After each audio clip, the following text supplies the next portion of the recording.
Do you know anything about Lebanon, Neo? I am in a position that I love being in when doing this show. I have no idea where we're going. Absolutely, which is what this show is built on. Yeah. Today, I had to explain where Lebanon was. It's like, we're going to do an episode on Lebanon. And they're like, oh, you mean... And then I was like, oh, you're thinking of Libya. Yeah, I get that pretty often.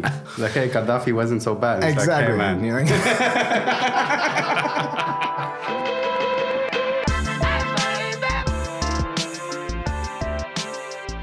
There are things we think we know about places, but history, prejudice, stereotypes, and the viral nature of 24-hour news and social media has made common knowledge about faraway places more twisted than ever.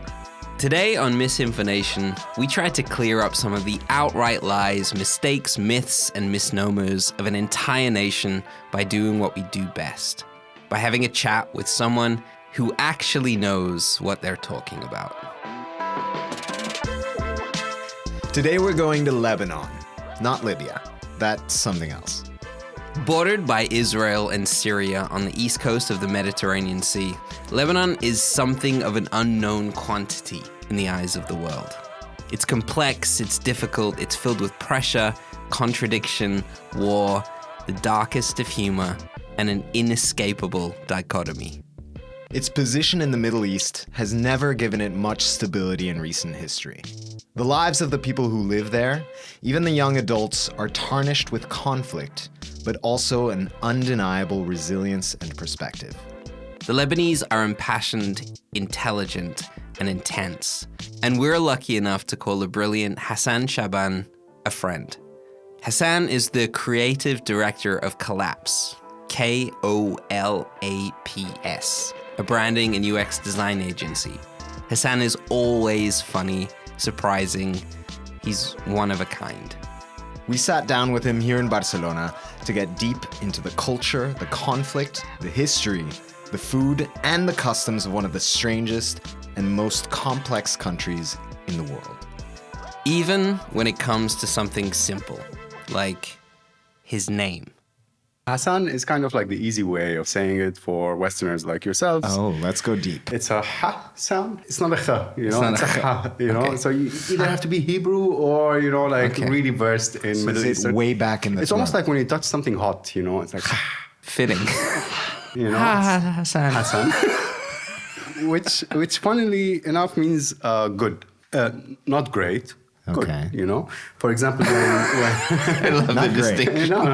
Not great. When you're watching a movie and someone's an English movie and it has Arabic subtitles and someone says okay, they write my name.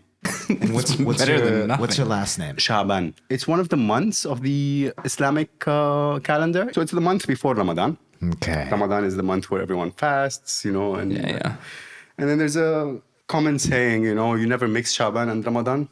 You know, it's like if you're telling me too many confusing things, it's like, hey man, you're mixing Chaaban and Ramadan, you know? So Hasan Chaaban, or OK November, as we sometimes call him, decided to just completely throw out the rule book. We often ask our guests to bring in a list of the things they believe we will ask them about, but he knew that this episode just wasn't going to go that way. What are the things you typically get, or what do you think these two idiots are going to ask you about? Culture, history, people's mannerisms, you know. But I think we should put these aside. And because if you don't know nothing, you know, I'm pretty sure you're going to be mind blown, you know, because it's, don't let the size fool you, you know, like even though it's a small country, but the level of complexity within this small place, you know, is mind boggling. You know, when you play a game, you're starting a game and then you get this difficulty levels. You know, you have simple, normal, difficult. And in some games, you have like God mode. Insane. You know, that's it. You know, like being born in Lebanon is you having clicked on the God mode. It's not even difficult. It's just the game will do things that are not in the game, you know, like, and you have to be prepared, you know. And this is what being Lebanese is. You're prepared for anything at any time. This is one of the best explanations of a country I've ever heard.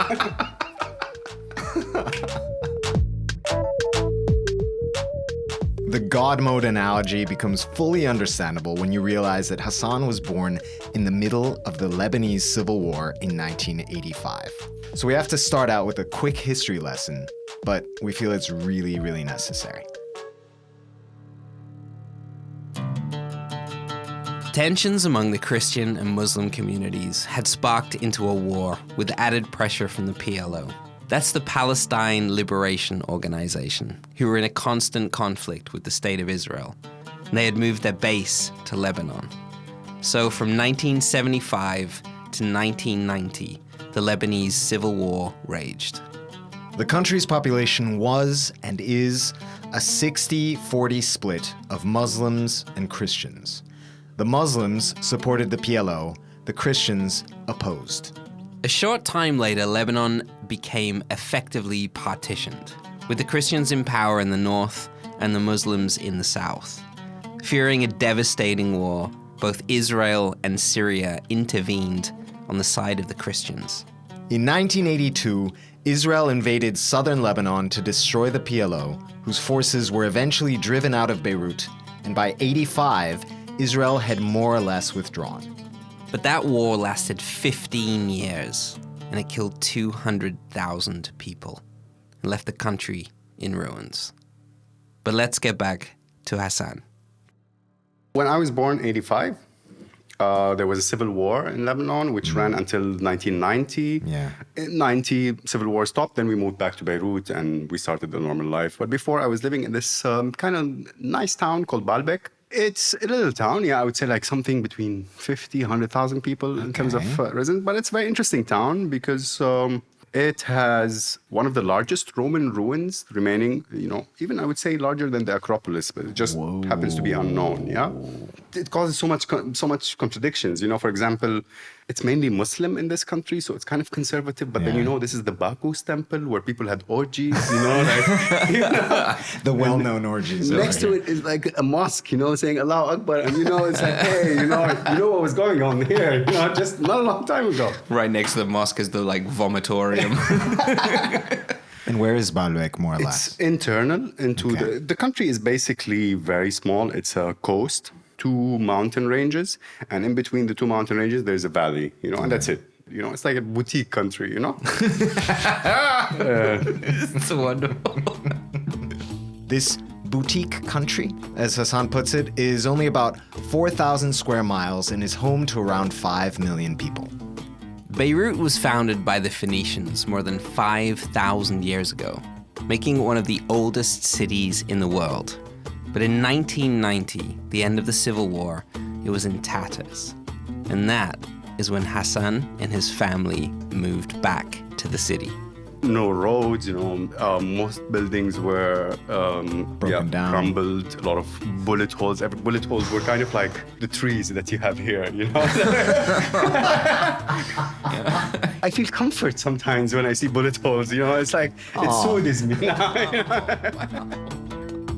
When you went back to Beirut then, were you like, Mom, Dad, why have you brought me to this hellhole? This is not how things go in Lebanon.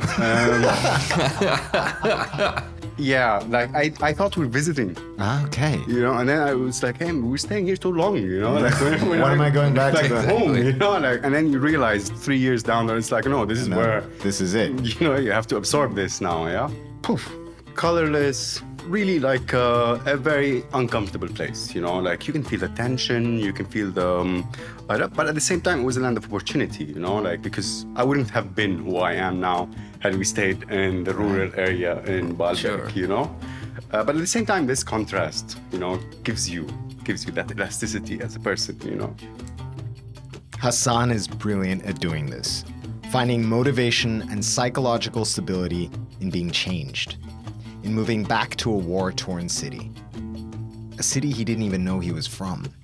Did Beirut feel dangerous then? Well, I was kind of like got locked up in an apartment where before I used to live. Okay, it was a building, but at the same time, all doors were open. Run out and play. Friends, neighbors, cousins, all of that stuff. Greenery everywhere. You can walk around into an apartment building. A lot of political insignia or whatever, you get absorbed with these. But it was good for me in terms of really empowering my introspective sort of feel, you know, because now my world kind of shrank. Yeah. So you have to expand it somewhere else, and you expand it internally, you know? Ah, right. You start the world, absolutely. the interior world. 100%. So just sit on the balcony and observe, you know, and, absorb the misery.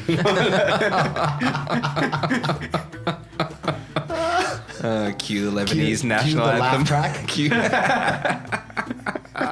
But Beirut is a hardcore place, you know, especially at that time. Even Hassan's bus ride to school felt pretty brutal and ominous. To go to school, the bus would pick me up, you know. I would go wait for the bus at like 6:30 in the morning, where it's almost half dark. And I would wait for it at a spot where in front of me there's a carniceria or a butcher shop. Mm-hmm. In Lebanon, butcher shops are not like here where you just have the meat. No, back in the day, you would actually have the butchering happening in the shop while waiting for the bus. It took me like 15 years to realize, oh shit. This is crazy. Oh shit, that fucked me up. You know? Wow, dude. And then that within an hour becomes meat for everyone to eat. Actually, it's insane that I still eat meat, you know? Oh, wow. So you're, okay. And then you get on 1 a bus. times and then 8 that's is 8. 2 times 8 is 16. So we're laughing, but we found this time and time again in talking with people from countries torn apart by recent conflict. And Hasan is a master at finding the humor in all of it. He is. And we wondered if his upbringing had anything to do with this sly, sharp sense of humor. My parents sent me to a secular school. So I thought, you know, we're beyond this shit, you know, like, hey, everyone loves everyone now, you know? And then I go to university and then I get like another shock in my life. It's like, oh no, you know, the Civil War didn't end, you know? It just living here. It's different Back now, with different you know? tribes. And, you're Shia, he's Sunni, you know, blah, blah, blah. In my high school, I wouldn't know what is who, you know? How to read the different signs. The people, at least. But Exactly. I would know areas. Everyone knows areas. Right. You Your learn that. survivability depends on it, you know, because at any moment you can have some sort of spark, realistic or theoretical. Remember, you're being brought up by people who went through 20 years of civil war, you know, Right. and that's who they are now, you know, knowing what could happen because of the things they've seen, you know. So most of the fear that you carry is theoretical fear, you know, it's not real fear. Occasionally, it actually materializes, you know, but not as much as you had to carry with you, Right. you know. So from area to area, or even street to street, in Beirut, in the course of your walk, could switch from Christian to Muslim, or even from Shia to Sunni, the two main branches of the Muslim religion. Not a long time ago, a couple of years back, I had one of these moments, where I was like, oh shit, you know, I'm in the wrong time and the wrong moment, you know? I was going from my home to somewhere, and then I passed with an area which had kind of like fundamental Sunni, and they were angry about something. And I happened to be the first car when they blocked the road and started burning shit, you know? And I tell you, You're you know, driving. I shit my pants. A Really turtle. felt Just terror. the- You know, it's just something, you know, something leaked out, you know? Just a little cock. So you knew this situation's bad. Yeah, because you can't know the limits of what could happen right now. You know? Right. Sometimes it's just nothing. Sometimes it, you know, there's casualties. Escalates. You don't want to be a casualty. That's the idea, because no one gives a fuck about you. You know, like it's not that anyone's gonna light candles for you or anything. You know, you're just lost. You know, game over. And God mode done. yeah, exactly. You know, one punch done. You know, you're out. Boom. You just drove. Yeah, I just Boom. drove. Yeah. And then he went to a bar to have a No, drink. that was my destination. You don't understand. That's not strange in any measure in Lebanon. You know, it's like, oh shit, I'm gonna die, but I'm gonna be late. You know, to go to Cayenne. You know, which is God, that's amazing. yeah. I mean, that probably describes it perfectly a little bit what you're talking about. The complete kind of two sides that you have to 100%. carry in your brain. Absolutely. I once went out of a club on MDMA. Oh shit. Okay. It's all right. We'll change your name. We'll change your voice if we. You know, it's like, woo, and then when people shooting, you know, it's like, you know, it's really hard. So can you imagine how insane this is? You know, you're having fun and you think the bullets are cute, you know? But yeah, that's, you know, and then you go into the car and drunk and you drive and you go home. Yeah, that's your standard. Just yeah. wanted to hug those bullets, man. Such pretty little They bolts. sounded so nice. So Sounded so crisp. So crisp. Did you hear that? Hooey. Well, there's that humor in tough situations again. This feels completely like something that Hasan has to think about constantly, and that he has thought about a lot. So some of the heavy stuff out of the way, let's talk about something lighter. Geography. I think it's important for people to understand what countries border Lebanon. Imagine you pull, you get like a draw and you pull the shittiest cards you can ever. We have two countries, and then you pull the first one, it's like, oh, fuck, not this Syria. one. Yeah. Shit, okay, the second one is going to be good. And then it's like Israel. Playing a hand of poker and people they've forgotten to take the jokers and the explainer card out of the pack, and you're like, fuck. And then, you have Cyprus like a splash away. Yeah, It's splash crazy. away, yeah. The level of tension. Yeah, you put those three countries together already. The only significance of Cyprus to Lebanese people is it's the place where they go to have a civil marriage. Okay. To not have a religious marriage. Because you're not allowed to marry cross-religion in Lebanon officially. But if you marry outside, no problem. We approve it to you, but You just can't do it here. Can't do it here. We don't want to watch you do it. And you got to swim back. you have to swim back. Yeah, absolutely. The religious industrial complex. Wow. Wow, that's amazing. That's exactly what it is. The religious industrial complex. 100%. 100%. This might be the one. This is my favorite This episode is so my far. favorite. I think we are definitely we're in so much trouble I already. haven't looked at my paper once. I know, but we got we gotta do one, We got to right? do this. We got to do this quick. So what's your name? Let's do it. So, as you might have realized, this isn't your regular MisInfoNation episode. We tried our best to wrangle Hasan into a speed round. But with Lebanon as the focus, it was more of a speed rabbit hole. So, let's go down it. The Big 5 Lebanese Stereotypes as brought to you by the internet. Number 1, the Lebanese are closed-minded people. Yes and no, I would say. This is, again, we go to this dichotomy that it's unescapable, Right. I go to my barbershop. Barbershops, masculine, all this sports, masculine culture. Yeah. If you ask them literally, okay, what do you think of gay people? Fuck gay people. And then 5 minutes later, a Clearly very almost gay. flamboyant gay guy called Fufi, comes into the shop and everyone's like, hey, Fufi, how you been? And, I love and Fufi. And they start doing that. And then you ask them again, what do you think of gay people? Oh, fuck gay people, And then you're like, what do you think about Fufi? Fufi's fucking awesome. Fufi's an amazing guy, What's that thing where it's like you have to, there's one thing, it's like what you do front facing for society. And then the other thing is what, This is the game. This is That's the the game. game, right? Always maintain the narrative, which has nothing to do with the reality. It's actually the exact opposite of the reality, nothing is simple ever. To illustrate this a little more, Hasan tells us a story about inclusion and exclusion at the same time, which blows our minds. I can't be president of my country. Wait. What Yeah, are yeah, you okay, saying okay. to me now? Remember when I told you I'm going to tell you things that's going to blow Yeah, your no, my mind? mind is my brain is leaking. There are a out lot of of my political ears. systems in the world, autocratic, tyrannical, democratic, whatever. Lebanon has a unique a political system. Okay, so president has to be Christian Maronite, not any Christian. Who decided that? How did that happen? It's after the civil. Well, the country became a country on a verbal agreement. Okay. Okay. Muslims would stop wanting to unify with other Arab Right. countries. Christians would stop nagging to France and whoever they're nagging to come Okay. and save them. Oh, this is- And then so let's have a country together. Fantastic, excellent. Handshake. But that was, and then let's divide things 50-50, but without much definition.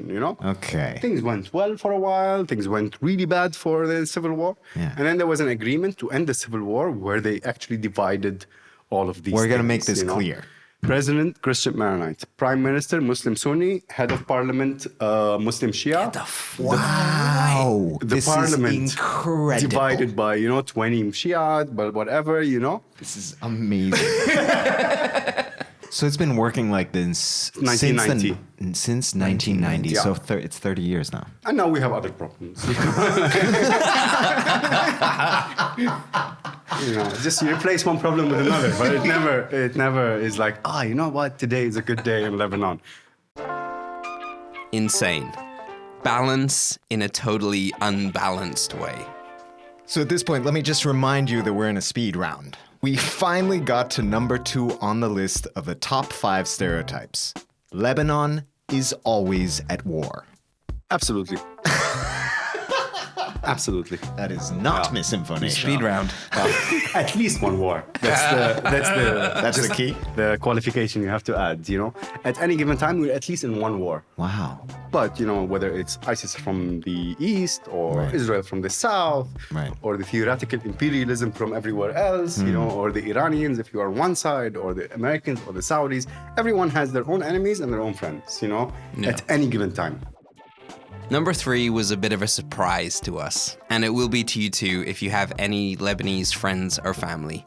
But MisInfoNation is all about wiping these crazy myths off the face of the earth. We're sorry. Lebanese women are quiet and submissive. What? Lebanese men are serious and angry. No, I think it even changed. What? No, well. All wrong. A Lebanese woman can crush 10 Lebanese men anytime, I agree. At least the one I know. For number 4, we went for something a little more festive. Why does the Lebanese flag have the Christmas tree on it? When I was younger, I used to be fond of it, and then the older I got, the more I realized how weird it is. I'm going to say it's top 10 flags in Excellent the world. flag. Excellent flag. It's a cedar tree. Yes. Because our white mountains have a lot of cedar trees. Cedar trees, some of them are 5,000 years old, Get that you can out. still visit today.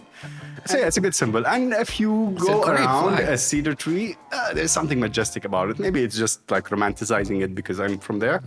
But it's not just any tree. I can tell you have it's not a pride exactly, but it's this kind of fascination with your own country, whatever. But when we're talking about the cedar trees, the first time where I've noticed a little bit of that, like a little glint in the eye. Yeah, because cedar tree it's not involved in politics, it's not involved in anything. Right. It's a neutral element, and it's Right. very few that you find these neutral elements that you can still connect with an identity without tarnishing it with layers and layers of bullshit, Right. That's beautiful. I love that.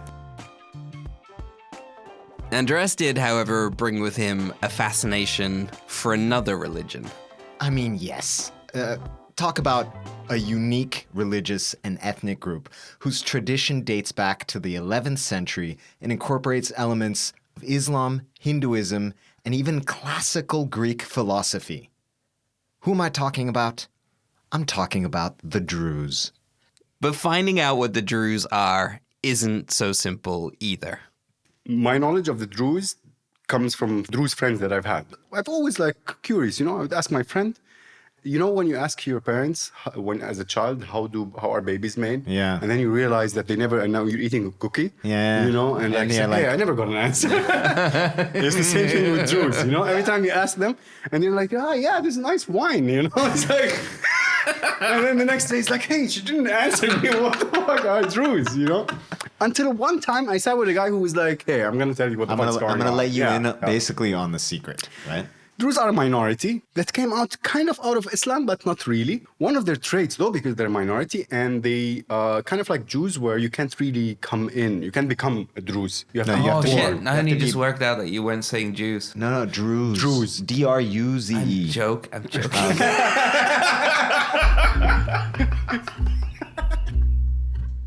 As a minority, one of their survival skills was to adopt whatever sort of cultural activities the people around them do. So if they are surrounded by Muslims, they would start adopting We'll just do Muslim some- ways. we'll you know? do some Muslim like stuff. the burial, they just follow the fucking Muslim sort of method Right. of burial. You know? Cultural If they are, surrounded by Christians, they start adopting things. So that's why in Lebanon they're politically counted under Muslims. But I mean, it doesn't even make any sense because Right. like none of the commandments are even aligned. You know, it's just like a sneaky way where you just stand next to someone And with time, they start thinking that you're his friend, no? It's like, yeah, I'm totally his friend, Totally Muslim. Lebanese zealots. Totally Muslim.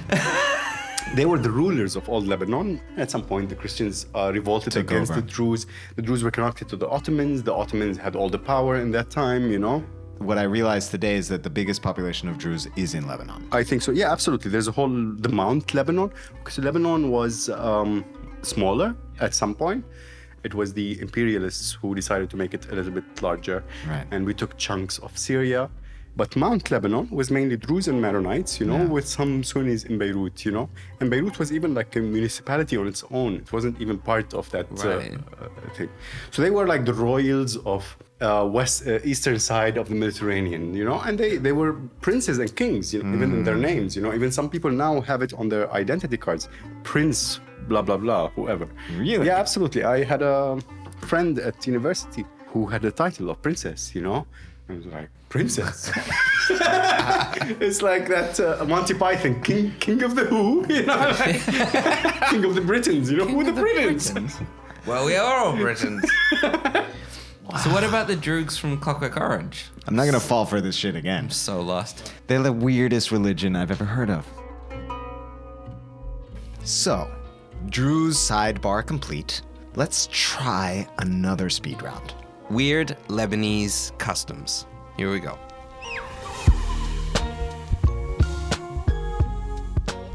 Three kisses greeting for every single person in the room, no matter how many people there are. Yeah, absolutely. I mean, the typical one is the three kisses, Yeah. There it's an uncle with a mustache, your aunt with a mustache, doesn't matter. It's the three kisses, If you're at a wedding, there's like 250 absolutely. You have people to- there. You, I think you'll do like 1,000 kisses during this night. Jesus Christmas. If you're offered food, you have to take it. No matter what. Absolutely. They would never yield. You'll always have to eat more than you can stand. Right. It's like they know where your limit is, and their job is to make you cross that limit. And only when you do that, then they've done a good job. Yeah, This absolutely. is a sign of fun people. Generous, I'm 100%. serious. Like 100%. generosity comes with that thing where you're like, you want another piece of pie, and you go, no, I can't. And you're like, I'm just gonna work on you for 15 minutes. Until No, you're done. absolutely. Like over-serving is part of what Lebanese hospitality is. You Yeah. have to over-serve. If you serve exactly on the limit, it's They're like, gonna hey, be what's talking going about on you the there? next You know? day. And tissues. You always have tissues around your guest. Tissues? Yeah, they have to be at a hand's length. Whatever. If they want to like do this, whatever they're eating. We're obsessed with Kleenex. You have to have Kleenex on your left, Kleenex on your right. What is the value of the cup? It's in bold. The value of the cup. If you drop a cup on the floor, it doesn't break. You have to pick it up And then break it and again. break it. I've never read it, but usually, like we make sure that things are broken. We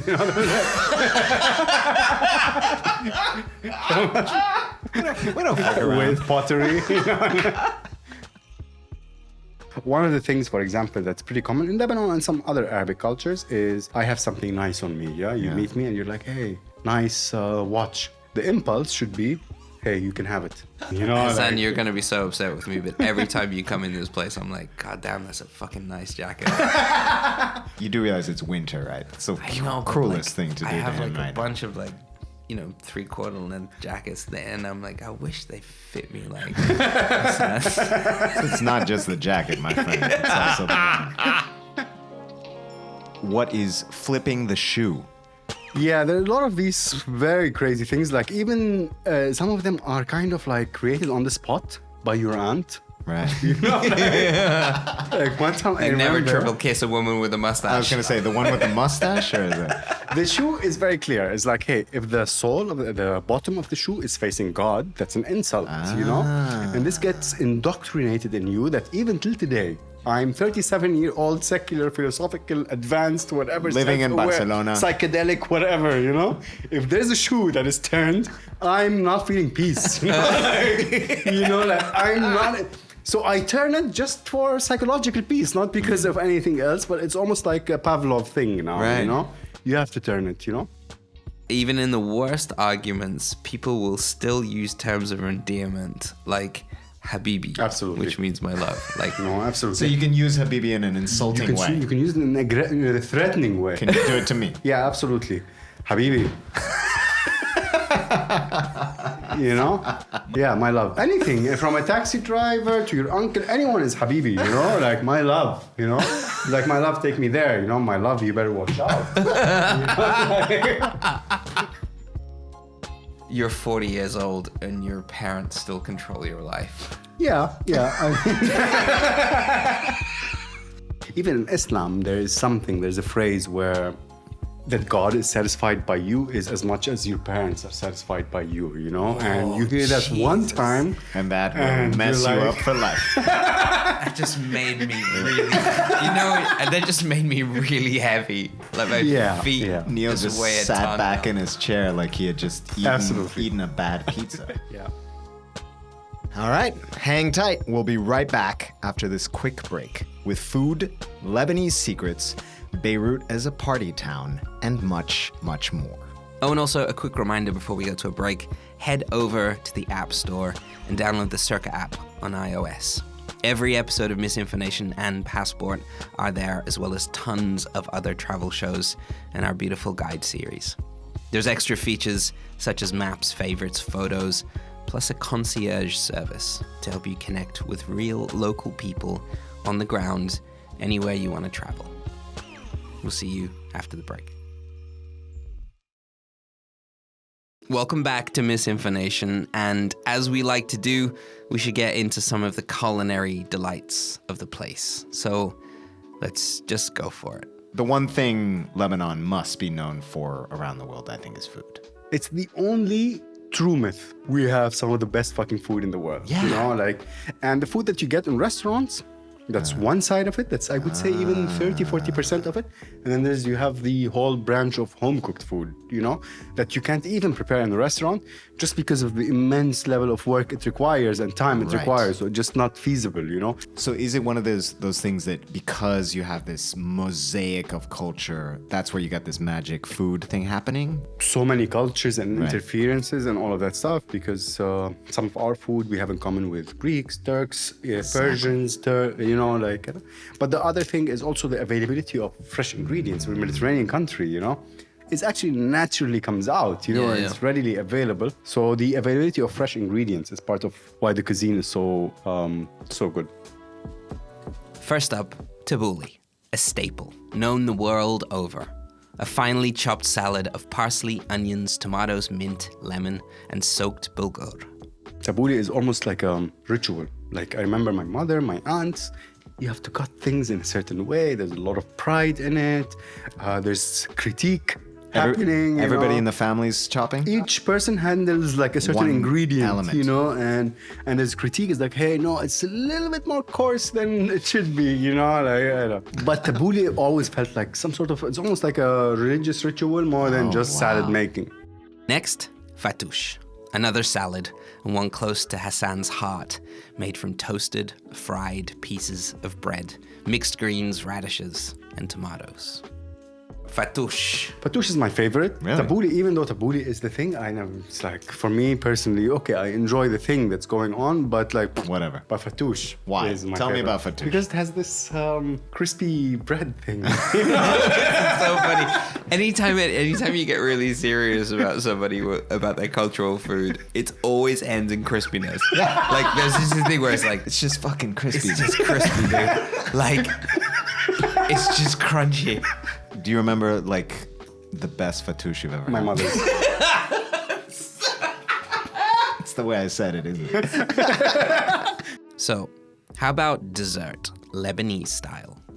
I mean, baklava is kind of like the Right. typical. There's knefe. Do you know what knefe is? I Or don't. kunafa? I do, but I only just found out. It's a piece of bread that's freshly made, thick bread.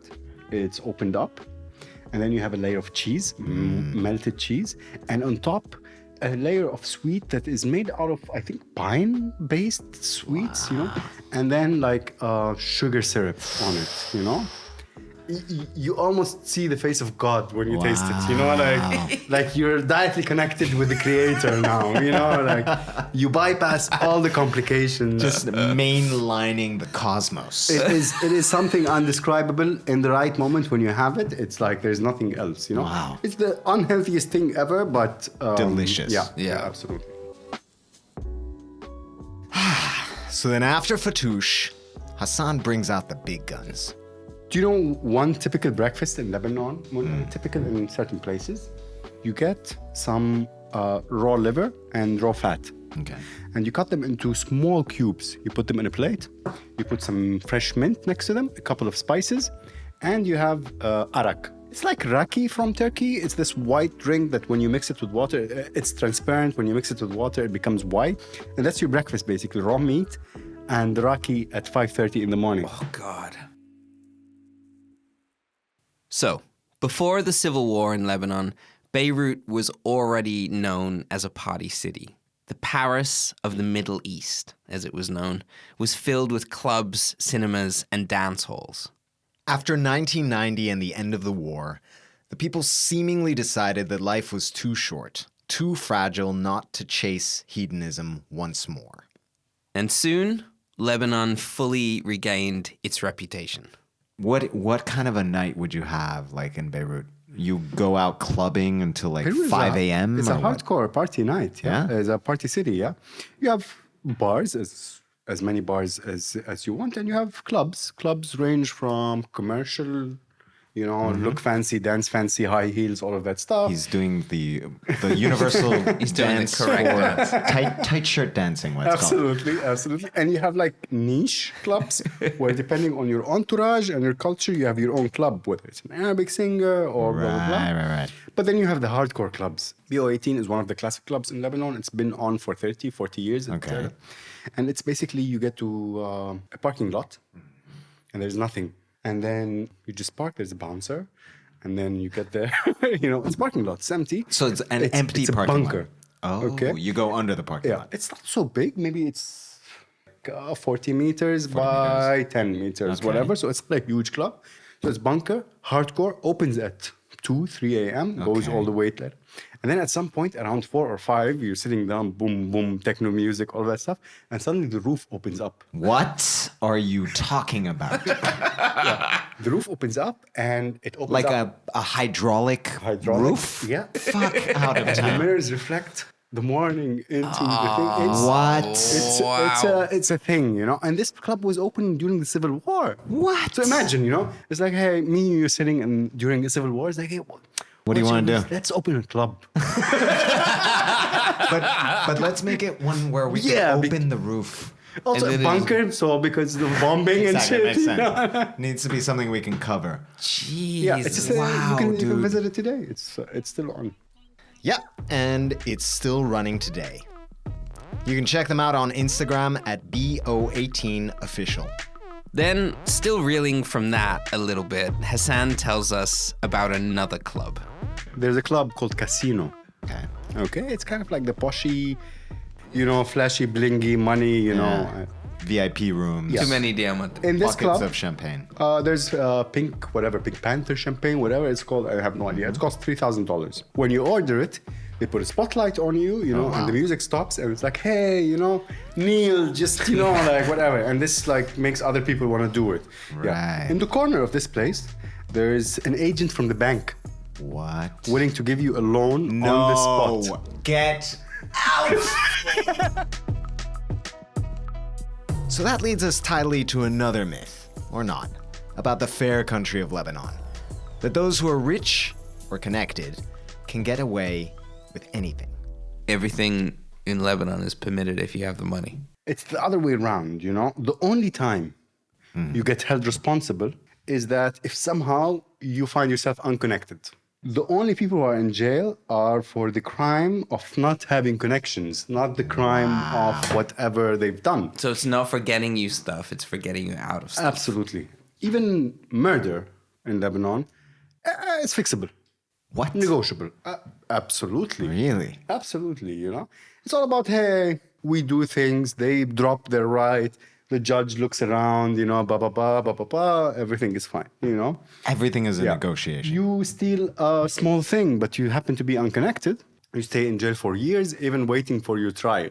It's all about who you know. So it's a So you have circle to of be- oppression within a circle of oppression within a circle of oppression. Right. You know, like You cannot afford to not be a social person. 100%. If you're not social, if you don't maintain these connections and relations and do the thing and receive it back, you're definitely losing value. So there's another way to lose value in Lebanon pretty quickly. And from what we hear, that way is to get behind the wheel of a car. So yeah, Lebanon is constantly up there on the list of some of the worst drivers in the world. The Lebanese fuck like they drive badly. I haven't had enough sample size in terms of how they fuck, but I definitely see how they drive. You know, like you can't imagine how many days I started before I turn on my car. I'm like, today I'm gonna have a chill day. Today I'm not gonna, you know, like put some classical music. I'm going to work. I'm gonna I'm not relax. gonna let any of this bother me. First guy, you know, that's the thing in Lebanon. They're always squeezing you slowly. You know, Little by little. Like there's no respect to lanes. You know, it's Right. like, and it's not like they just, you know, suddenly. No, it's Little by like little. slowly, and you always feel under pressure. You know, and Smushed. like eventually you're like, fuck your mother, and you know, like they keep going left and right, you know. So even though you can see it's traffic, you're not gonna get anywhere. You're not going to get anywhere, but the idea is we have to push somehow. It's pushing, and it's also they don't like to have someone blocking their view. You're right. You know? Somebody's in So front of even me. Even if it's like a traffic light, they go They just try to a little squeak. bit left, you know, just Just so try they to get, squeak past you know, so they can have a like sense. a good view, you know, like it's the same thing with lines, you know, they stand cascading. Like a Yeah, diagonal I'm not gonna line. stand behind a man, you know, like I just stand, you know, next to him so I can have a.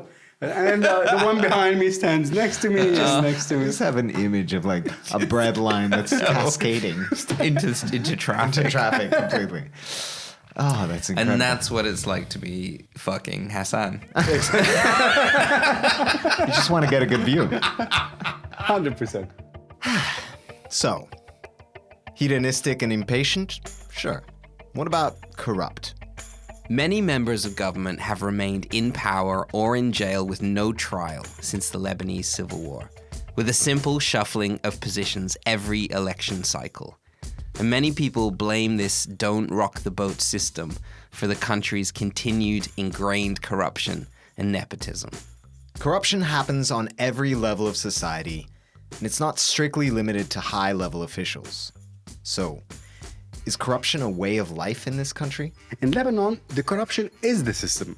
Nepotism is the law of the land, you know, like, and then everything else is a charade, you know? Right. But one of the laws that we have to kind of respect is, again, if I put 5 Christians, I have to put 5 Muslims as well. Right. If I have to put a Christian guy in jail for corruption, I have to fucking find a Muslim guy who's corrupt as well. Otherwise, this is not gonna fly, you know? That's why no one goes to jail, because anytime you catch me, even if I have a ton of cocaine, you know, and it's like, hey, this is how we're gonna treat Muslims from now on, you know? Like, so that's it, you know? So like, it's like a delicate balance. 100%. Everyone plays it. It even has a name. They keep saying it, which is 6 and 6 recounted. I don't know what it means, but it has a phrase for it. How do you say it? 6-3 counted. Yeah, 6 و6 مدور.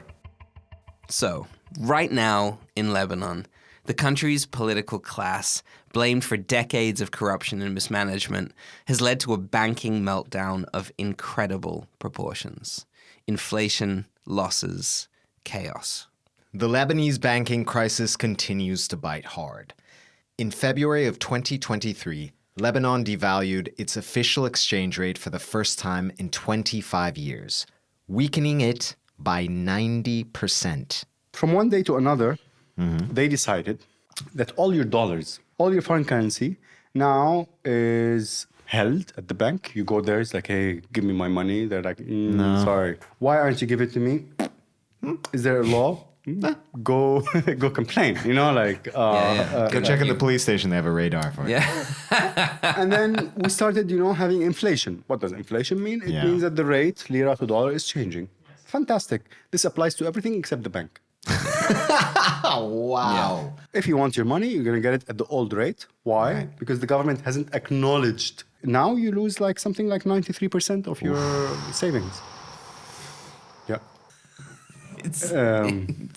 There was a wave of people going into banks and taking hostages just to take their money out. Like in the beginning it was slow until one woman did it, and then everybody was like, Jesus. oh shit. Female Female Lebanese Dog Day Afternoon. And everybody went, holy shit, we got female Dustin Hoffman. Wow. It's insane, yeah. But that woman had to do it because her sister had cancer and she needed... Wait, that is She had no female choice. Lebanese Dog Day Afternoon. Yeah, That's exactly what Absolutely. that is. It's Pacino. Sorry. It's not Hoffman. Yeah, you're totally right. I'm glad that this is more upsetting to you than what's actually going on in Lebanon. Yeah, imagine you worked in whatever Yeah. outside of Lebanon for 30 years, like saving your money, and then Boom. it's gone. And is this the situation right now as Right we now. speak? Yeah, right now. For a lot of the world, the most recent news of Lebanon as a country was the explosion in August of 2020, when nearly 3,000 tons of stored ammonium nitrate exploded in the central port.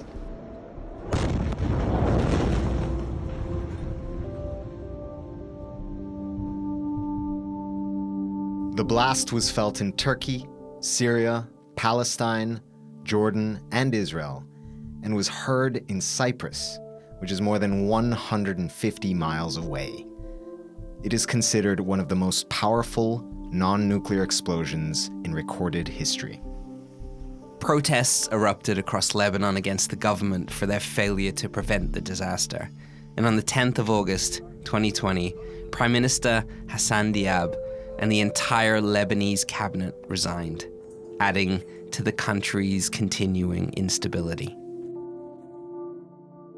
I was there. I was in Beirut. Were you in Beirut when the blast happened? Yeah, absolutely. 5 kilometers away from the blast. I was sitting with my sister, her son, my mother. And, Lebanese people are pretty versed with like bombings, bombs, explosions, all of that stuff, so we don't really panic easily. But we were sitting and then suddenly we felt a wave. And then 5 seconds later, a sort of silence, and then boom, and then the pressure thing. Like and a then, pressure blast. Yeah, with glass flying and everything. But the strange really thing is that we, at least I couldn't really match it with anything from my experience before. It was completely out. Why would an earthquake happen before an explosion? Right. Like, it doesn't even make sense. Everyone who experienced this explosion thought that it happened in their building or whatever they are. Even people who are like in the mountains or whatever. It was something beyond belief. Right.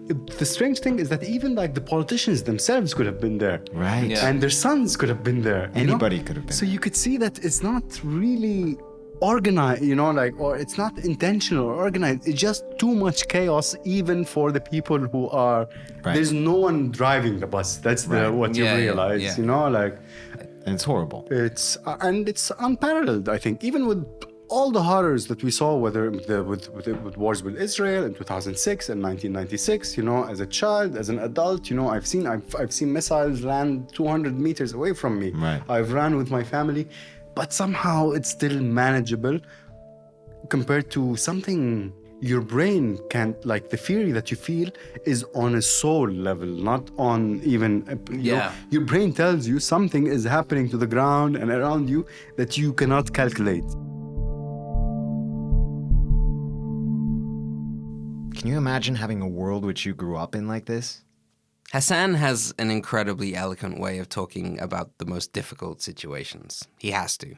That's what comes from living in a place which feels like a pressure cooker. But directly after, he brought up happiness. It's true, but then you read these statistics about the happiest people and the most miserable people, and we're like top 5 from the bottom. Really? And then the Finnish and the Scandinavian people are like the happiest people. Yeah. But then I meet you. Yeah, exactly. But then it's, like you...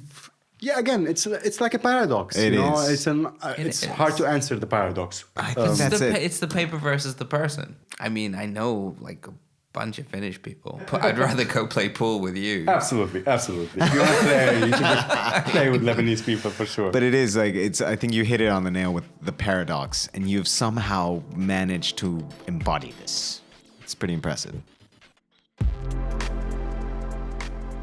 It is impressive. It's wild. It's a way of living that feels blasé, or so incredibly contradictory that we couldn't imagine it as a way of life. And then Hasan tells us a story. August 7th, 2006. Yeah. 25th, 28th day of the war with Israel. All my friends in Beirut, my family is in the mountains, you know. I would go to Beirut depending on how much fuel I have. The day before, I told them, hey, I'm coming tomorrow, it's my birthday.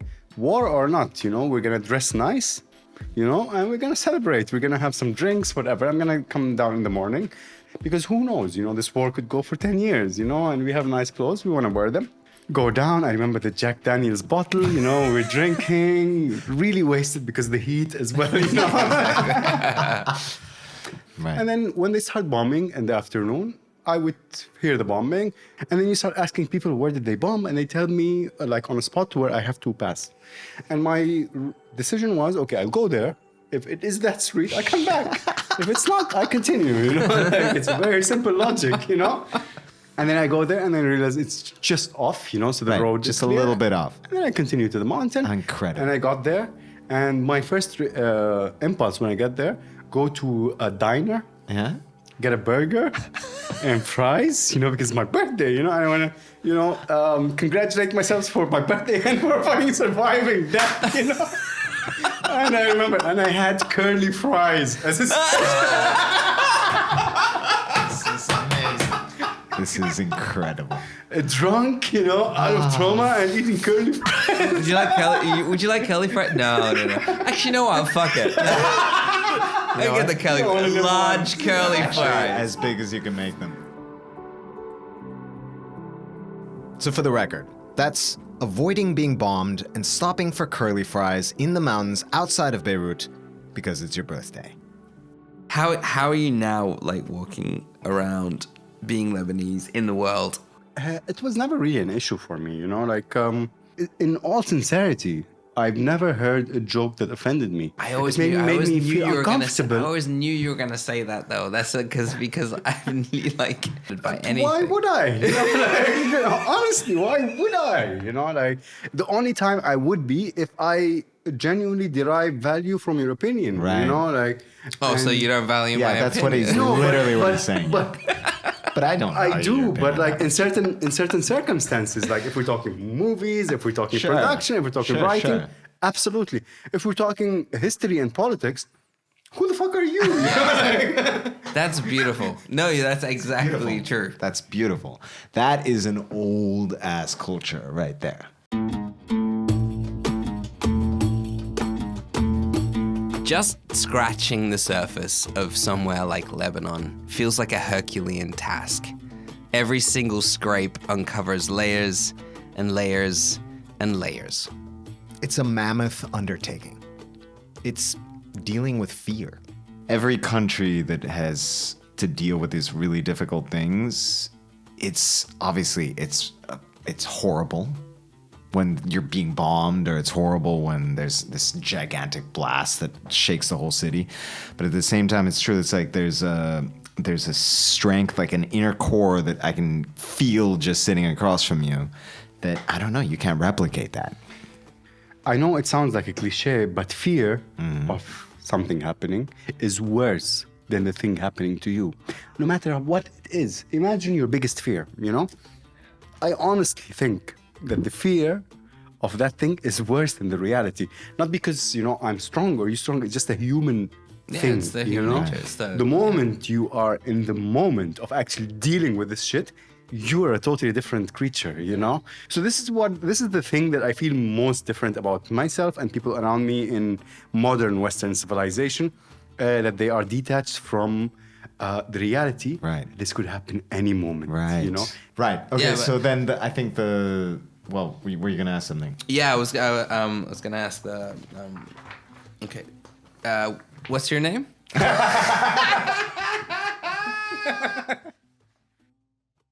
Ladies and gentlemen, the fearless Hasan Chaaban. We are planning a trip to Lebanon, by the way, and we really want to thank Hasan for his time, his wisdom, and his patience in talking to us. But before he left, Hasan left us with his 5 favorite places in the country. So, here we go. Number 1, the Teleferic of Harissa. One of Lebanon's oldest tourist attractions, this slightly scary vintage cable car takes you from the coast of Malmetin all the way to the top of the mountain with breathtaking views of the Bay of Jonay. 2, of course, the ruins of Baalbek. It's home to the Baalbek Temple complex, which includes 2 of the largest Roman ruins, the Temple of Bacchus and the Temple of Jupiter. It was inscribed in 1984 as a UNESCO World Heritage Site as the finest example of Roman architecture. Number 3, Bachari Village and the Cedars of the North. Head here for hardcore Lebanese Christian origin stories and magnificent mountain terrain and cedar trees. The name of the village is also associated with the great writer Gibran Khalil Gibran, whose works are exhibited in a museum in the heart of the village. Beyond religious and cultural tourism, it's also a popular place for skiers with incredible food.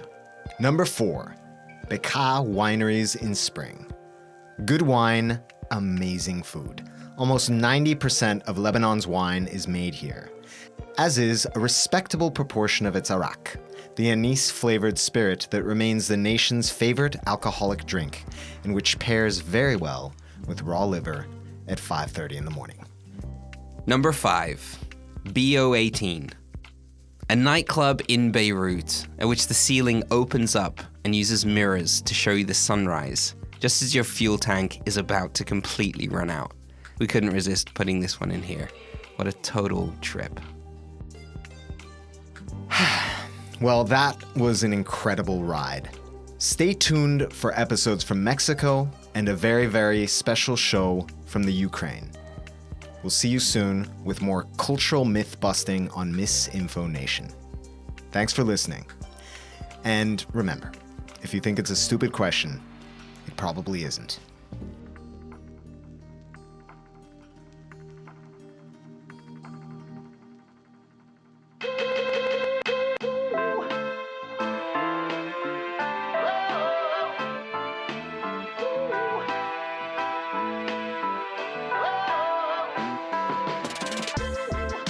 This episode of MisInfoNation was written, produced, and edited by Neil Innes and Andres Bartos. Huge thanks again to the outstanding, well-dressed, and insightful Hasan Chaaban for helping us make this show. You can see his work at collapse.com. That's KOLAPS.com. Our theme music is by River Deep Mountain Dew. The show is mixed and mastered by Julian Kozneski. Stacey Book, Dominic Ferrari, and Avi Glijansky are the crispy bread you never knew you needed and then cannot live without. They also executive produce the show, which is hosted by me and a man who mistakes Pacino for Hoffman but never mixes Chaaban and Ramadan, Andres Bartos. We'll see you in the next place.